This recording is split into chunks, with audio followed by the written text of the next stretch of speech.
John Mateer came through in the clutch. The Oklahoma Sooners defense dominated. It's the morning after here on Locked On Sooners.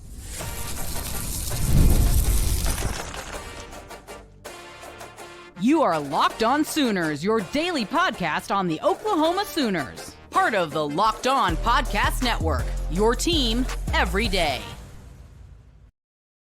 What's up, Sooner Nation? Welcome to Locked On Sooners, and thank you for making Locked On Sooners your first listen every single day. Shout out to all the everydayers out there.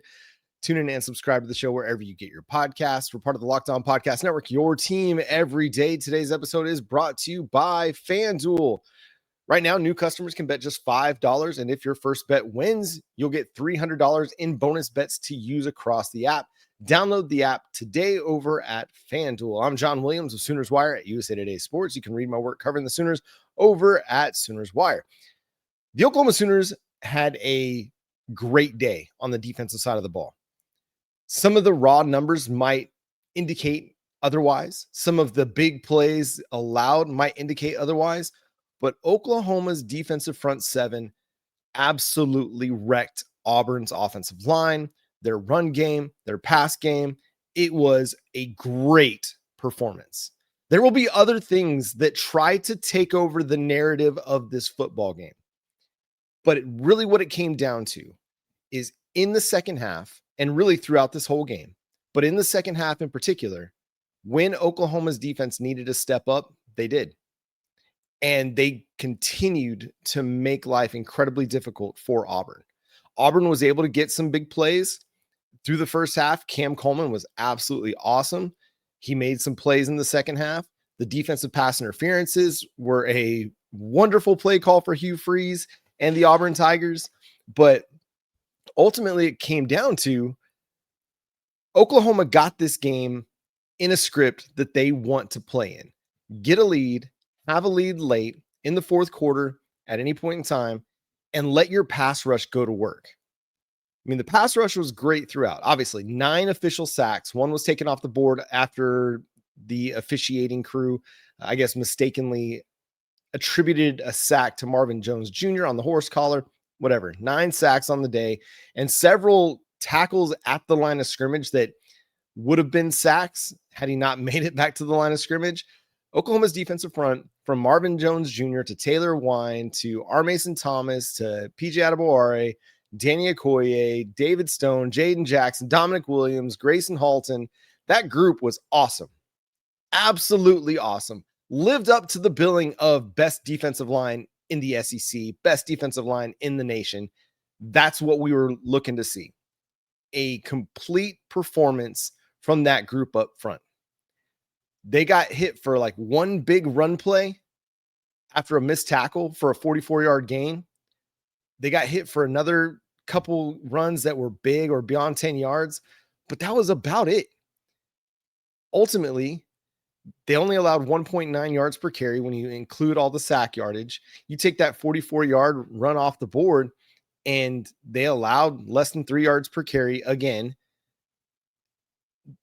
Good defenses sometimes get hit for a big play. That's the way it goes. But again, I come back to this. In the fourth quarter, when your defense needed to get stops, when your defense needed to make plays, they made the plays. They gave up that one touchdown on a long drive by the Auburn Tigers, but again, aided by some penalty yardage, aided by a really nice Jackson Arnold scramble for first down on, it was like 4th and 11, I think. Kind of brought back shades of the Adrian Martinez 3rd and 16 run. Sometimes you lose contain against athletic quarterbacks. That's just the way it goes. But throughout the game, generally speaking, Oklahoma's defensive front did a great job maintaining contain, keeping Arnold in the pocket, making him uncomfortable, either when they blitzed, when they rushed just 4. Because when they rushed just 4, they were just absolutely kicking Auburn's tail up front with their stunt combinations, even with just individual pass rushes. Like at the end of the game, when Auburn's trying to rally to go tie the game, they're just rushing 4 on those last 2 sacks. And Grayson Halton absolutely blows up Jackson Arnold. And then R. Mason Thomas absolutely blows up Jackson Arnold for the safety. And Oklahoma probably could have won just rushing 4 throughout. But Brent Venables, he's an aggressive defensive coach, aggressively minded, and he's going to come after those quarterbacks. And generally, it made Jackson Arnold uncomfortable. And were it not for some really great catches by Cam Coleman and really great positioning by him, pass interferences against Courtland Guillory, then you're likely talking about maybe a more impressive Oklahoma defensive effort. Cam Coleman is just one of the best wide receivers in the country, maybe the best wide receiver in the country. The guy went Randy Moss. I said it in a group chat that the only way Auburn wins this game is if Cam Coleman goes Randy Moss against the Dallas Cowboys on Thanksgiving Day forever ago. And he kind of did. He kind of went Randy Moss on Oklahoma. Now, he didn't end up with the 3 touchdowns and the 140-something receiving yards, but he had a great day.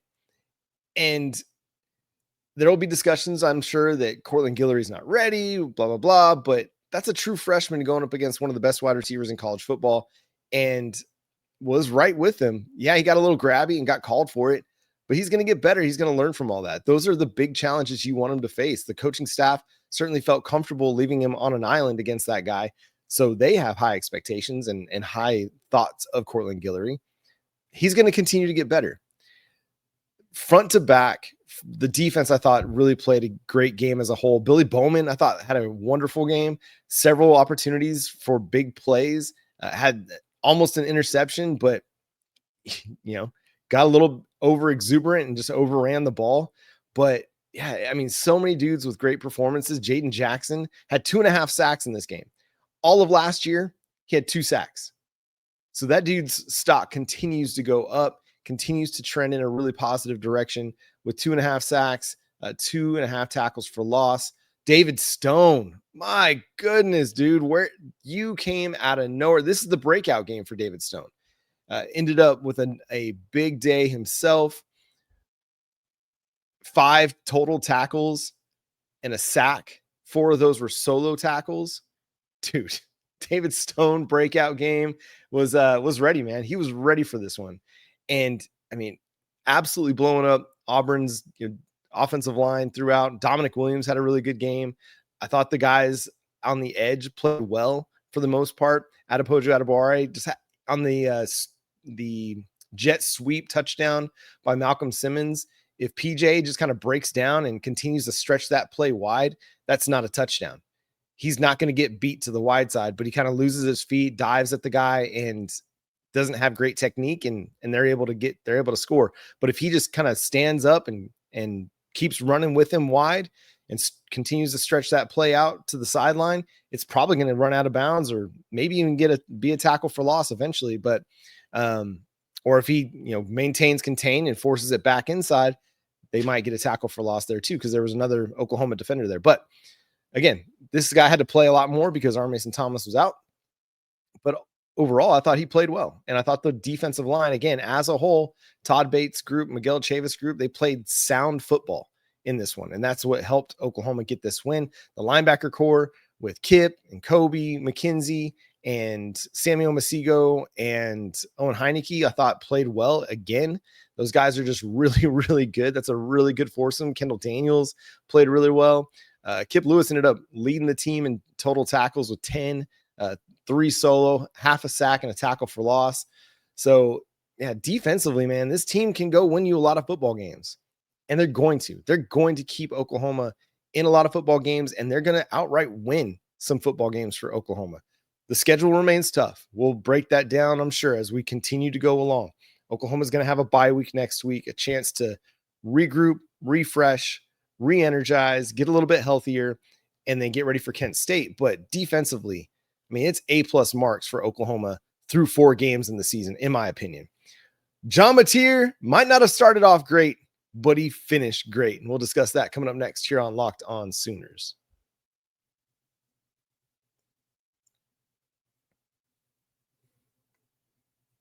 Thanks again for making Locked On Sooners your first listen every single day. Shout out to all the everydayers out there. Tune in and subscribe to the show wherever you get your podcasts. We're part of the Locked On Podcast Network, your team every day. Missed the live show yesterday. It's my wife's birthday on Sunday, the 21st. And so I took her out to dinner. We had a nice meal at the Cane Break over out there. And I think it's Wagner technically, but it's kind of near Fort Gibson on the lake. Beautiful place. Go check out the Cane Break if you're in Eastern Oklahoma. Absolutely loved it. Great meal, by the way. But my wife's birthday, happy birthday, Audra. Love you. Thank you for all your support and encouragement over the years doing this show. But John Mateer, man, the dude is nails. I said it on social media after the first half. I said, if John Mateer is the guy that we think he is, or the guy that we're led to believe that he is, he's going to have a much better second half than what he had in the first half. The first half, he didn't look very comfortable. He looked slightly indecisive. He looked a little bit frazzled by Auburn's approach to defending him, and was just a little bit off target. Not incredibly off target. Like I don't think the throws were terrible throws, just outstretched arms, just missed the guys. And then he came out in the second half and he was better. You go look at the first half numbers versus the second half numbers, and it's a big, big difference. In the first half, Mateer was 8 of 16 for 104 yards and a touchdown. In the second half, he was 16 of 20 for 167 yards. Oklahoma was just a better team in the second half than they were in the first half, but a lot of it is John Mateer was a better quarterback than he was in the first half. He came through in crunch time. When Oklahoma got down and they needed a drive to go win the game, John Mateer gave them a drive to go win the game. It was a 6-play, 75-yard touchdown drive that took just 2 minutes and 14 seconds off the clock. I mean, I don't think he had an he didn't have an incompletion on the play on that drive. He was 3 of 3, had the big completion to, I guess 4 of 4, sorry. Big completion to Isaiah Sategna for 31 yards. That was an absolute dime. I mean, he put it where only Isaiah Sategna could get that. And Sategna made a great catch. You live by Sategna, you die by Sategna. I mean, he makes great plays. And Sategna led the team in receiving once again with over 120 receiving yards, had a touchdown, had that big play in the fourth quarter. And then John Mateer caps it off with a touchdown run. He's averaging well over 300 yards per game, combined passing and rushing. And now he's up to 11 touchdowns on the season. I had somebody say that John Mateer is an overhyped Heisman candidate. I mean, he did what Heisman candidates should do, that in the fourth quarter, in crunch time, you go and you show up and you make the plays to go help your team win a game. And he absolutely did that. Does he need to be better in the first half? Absolutely he does. But the fact that he turned it around, that's what you're looking at. That's the part that sets John Mateer apart. He got better in the second half. Jackson Arnold had a great first half. He was awesome in the first half. In the second half, not so much. I mean, he kind of fell off. In the first half, Jackson Arnold, 12 of 18, 162 yards and a touchdown. In the second half, 9 of 14. One of those incompletions in the second half was on a trick play thrown by the wide receiver. 9 of 14 for 58 yards. That's it. I mean, Oklahoma absolutely stymied him in the second half. So whatever adjustments Oklahoma made on both sides of the ball, that's what won them the game. They were playing a lot of too high safety looks, not letting Oklahoma beat them deep. And John Mateer in the first half, I think he was trying to find those plays down the field, wasn't really willing to settle for anything underneath.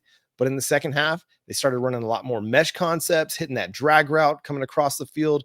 The 3-yard catch and run plays, whether it was Deion Burks or Isaiah Sategna or Jaron Kanik, they had a lot of success running those mesh concepts, and they did a great job.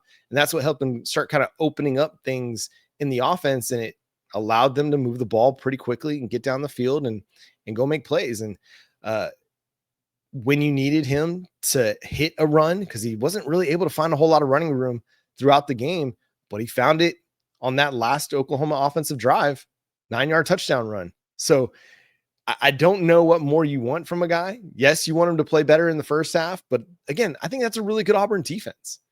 The secondary played a whole lot better than it did against Baylor, and it kept Oklahoma from finding a whole lot down the field. But when they needed to find a play, they found a play. And once John Mateer settled in, he got going in the second half, was a lot more efficient. The offense kind of took off, even without a running game. And it's hard to do that. It's hard to win if you don't have a run game, but Oklahoma found a way to win without a run game. You go look at the numbers, and Oklahoma ran for just 1.2 yards per carry. They had just 32 net rushing yards. You take the sack yardage out of it, or the lost yardage out of it, they only ran for 58 yards total. I mean, this was a game that Oklahoma had just 303 total yards. John Mateer accounted for 300 of them. So, this is, you can nitpick all of it. You could say, hey, we got to be better in these situations. The offensive line's got to open up more holes in the run game. 100% accurate. Not going to sit here and tell you not to nitpick. It's just when you're going up against tough competition, which you will be every single week in the SEC schedule, you just got to find wins.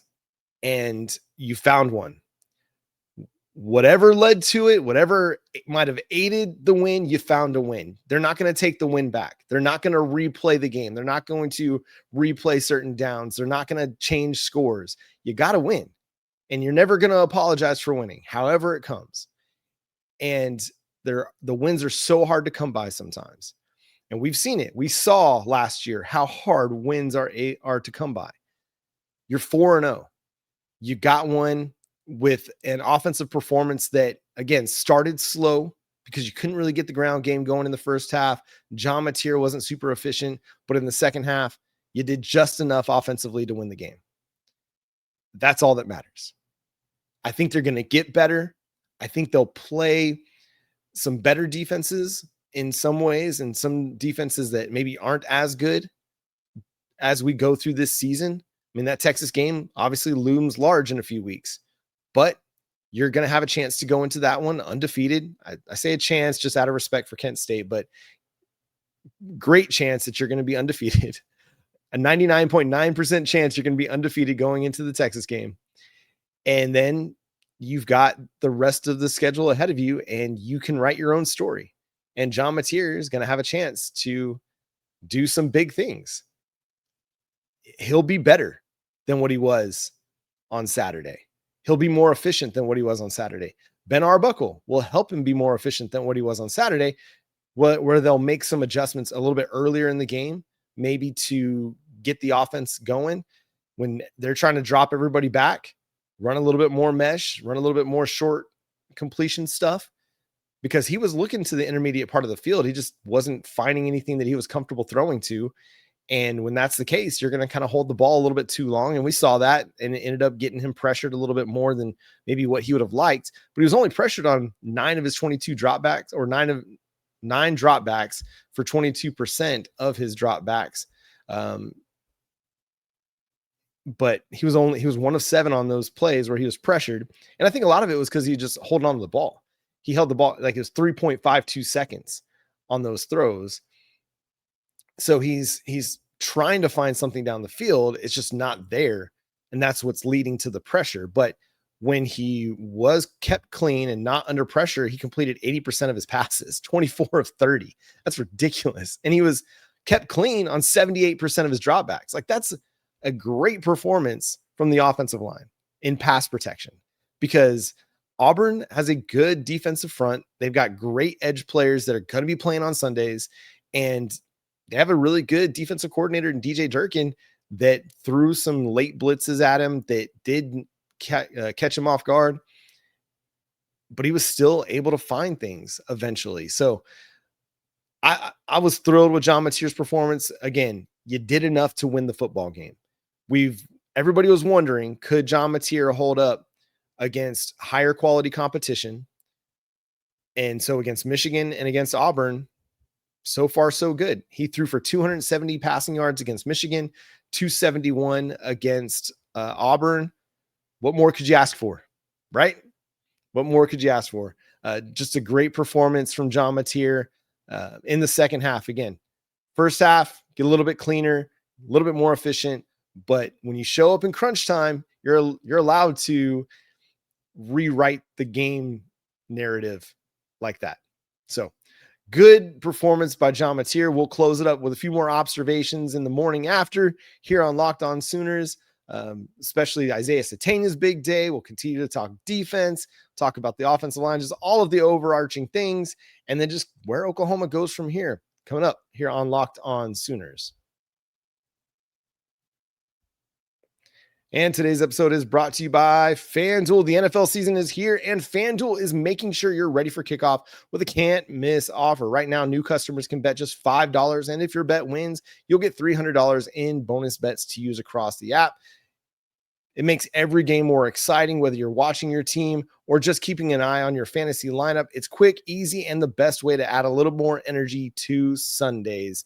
So are you ready to play? Download the FanDuel app now by visiting FanDuel.com to get started. That's FanDuel.com to place your first $5 bet. And today's episode is also brought to you by Square.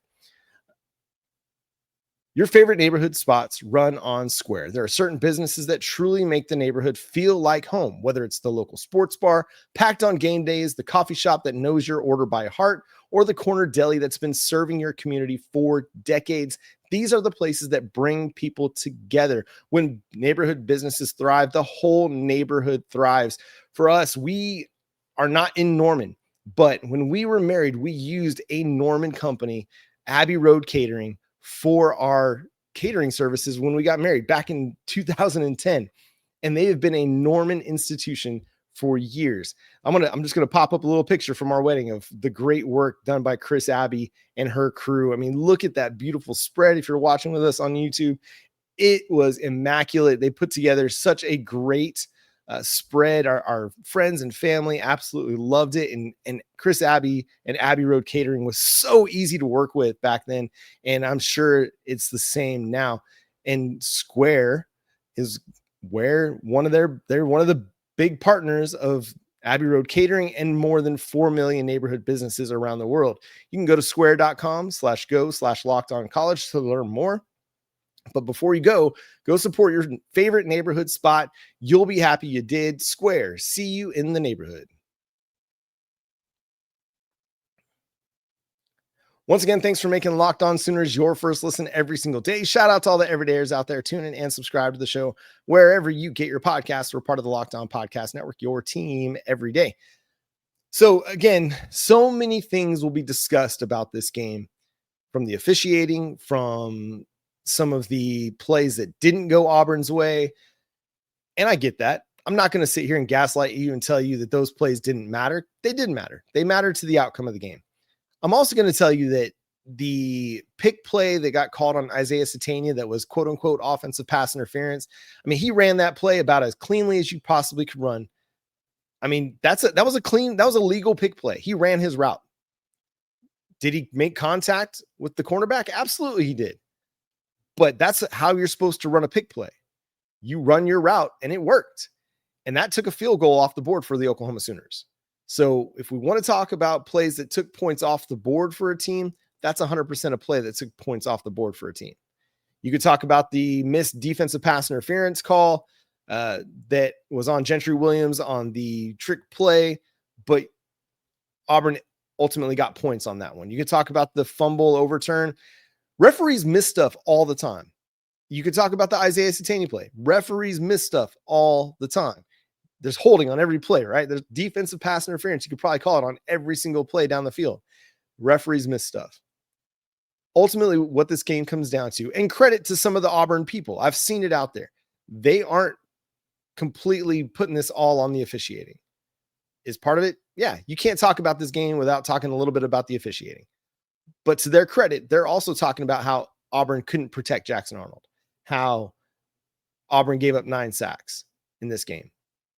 And that's the story of this game, is that the defense won this game for the Oklahoma Sooners. Again, I went through the numbers. Jackson Arnold was really good in the first half. He was connecting with Cam Coleman. He was connecting down the field. They were making plays down the field, and they were putting Oklahoma's defensive backs in position where they were interfering with the wide receivers. Sometimes you just got to throw that ball and just make the ref throw the flag. That's a good pass play sometimes. Is just, hey, Cam Coleman's down there somewhere. Either he's going to come up with it or he's going to get interfered with, and we're going to get more possession, or we're going to get first and goal at the 3 out of it. So that's not a bad play call. It just kind of stinks when it's your guy that gets it. But again, they were able to hold Arnold to 8 of 14 in the second half. Sorry, 9 of 14 in the second half for just 58 yards. He couldn't find anything down the field in the second half. He couldn't connect with anybody down the field. There were wide receivers that kind of ran open behind Oklahoma's secondary, but either was just out of the outstretched arms of the Auburn wide receiver, or it fell incomplete, or there was so much pressure that he couldn't get it down there. I mean, Brent Venables made life really difficult for Jackson Arnold in this game. And if it were not for a few YOLO balls where it's like, hey, Cam Coleman's down there somewhere, I'm just going to throw it up to him and let him go make a play, which is what he should do. That's what good quarterbacks should do. They should let their good wide receivers go make a play. That was some of our complaint last year, right? That he wouldn't throw it to a covered wide receiver. Maybe he just didn't have enough trust with those guys because, again, he was down to his 5th and 6th and 7th and 8th wide receivers for a lot of that season, that it's hard to have a lot of trust. But when you have one of the best wide receivers in college football, easy to have a lot of trust in that guy to go make a play. But other than that, I mean, he couldn't really find anything consistently. And so that's the story of this football game, is that Oklahoma's defense turned up the pressure on Jackson Arnold.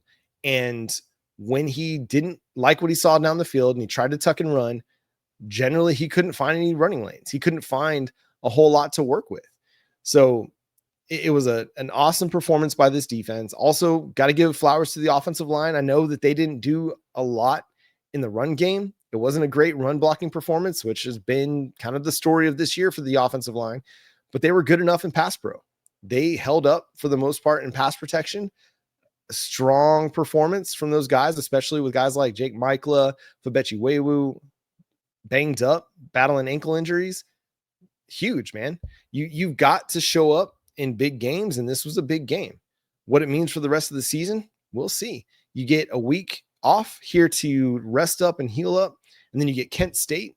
So, I mean, if you wanted to, you could rest guys like Jake Michla, Fabechi Wewu, and Michael Fasusi. You could rest them the next 2 weeks to get ready for Texas. And I think that might actually serve you better than throwing them out there and playing. Logan Howland, I thought, played well in pass pro. I thought, Derek Simmons played well once again. Now we just got to find a little bit more in the running game. I thought Torrey Blaylock ran hard. There was not a whole lot there to work with. I felt like he was making the right decisions with the football whenever he was, asked to carry it. There just was nowhere to go. Auburn did a great job defending the mesh concept, the read option concept that they like to run, where either John Mateer gives it to Torrey Blaylock or he keeps it and runs with it. The fumble, I mean, that was John Mateer just not really being decisive with the ball, and there was nowhere really to go. Like, Auburn had both of those things covered up, and that was just really good execution by the Auburn Tigers. Every time Oklahoma tried to do anything in the mesh concept, it just didn't really pan out for them. When they ran just like straight dive with Torrey Blaylock, I think that's when they had their most successful run of the day. So, stuff to work on for this team over the next couple of weeks before a tough test against Texas. But still, overall, a lot to like about this thing, because again, you're driving for a touchdown, you fumble the ball. You had missed opportunities to get third down conversions, just a little bit inaccurate. You couldn't find a whole lot going in the run game. If Oklahoma gets the run game going, again, big if, I'm not sure if they will, big if, but if they do get the run game going, they might just be off to the races, man. If they do that, they've got the defense to go win. They've got a quarterback that can help them win big. Just got to find a little bit more in the run game, be a little bit more consistent first half and second half. But I mean, when you have a defense like this, you can afford some lapses in consistency as a signal caller. You don't have to do it all for yourself. You don't have to win everything. You don't have to go put up 50 points every game, because you've got a defense that is going to hold teams to 17 points or less. And if you hold teams to 17 points or less in the SEC, you're going to win a lot of football games. So can't wait to continue to break this down with our guy, Jay, who did an awesome job on the live show. If you haven't checked out the live show, make sure you go do that from yesterday. Just a fantastic performance by him and covering all the angles of Oklahoma football in their big win over the Auburn Tigers. But we'll keep breaking it down on Monday, Tuesday. With the bye week, we can take this one a little bit deeper into the week than we might normally do during a game week. So excited to break it all down with you and see kind of what it does for Oklahoma in the polls. Also check out the SEC reaction roundtable. I know it's going to be fire on Sunday morning at 11 a.m. Central Time in your YouTube feeds. It'll be there here on Locked On Sooners YouTube feed as well. So go check that out. We'll have the audio dropped over there on the podcast side, if that's where you check out Locked On Sooners. So again, thanks for making Locked On Sooners your first listen every single day. Shout out to all the everydayers out there. Tune in and subscribe to the show wherever you get your podcasts. We're part of the Locked On Podcast Network, your team every day. Follow Jay at Unfair Sports. Go check out his channel, Unfair Sports, on YouTube. You can follow me at John9Williams, and you can read my work covering the Sooners over at SoonersWire.com. The show is at Locked On Sooners on all of your favorite social media platforms. But until next time, for my guy Jay, I'm John Williams. We'll talk to you then. Boomer Sooners!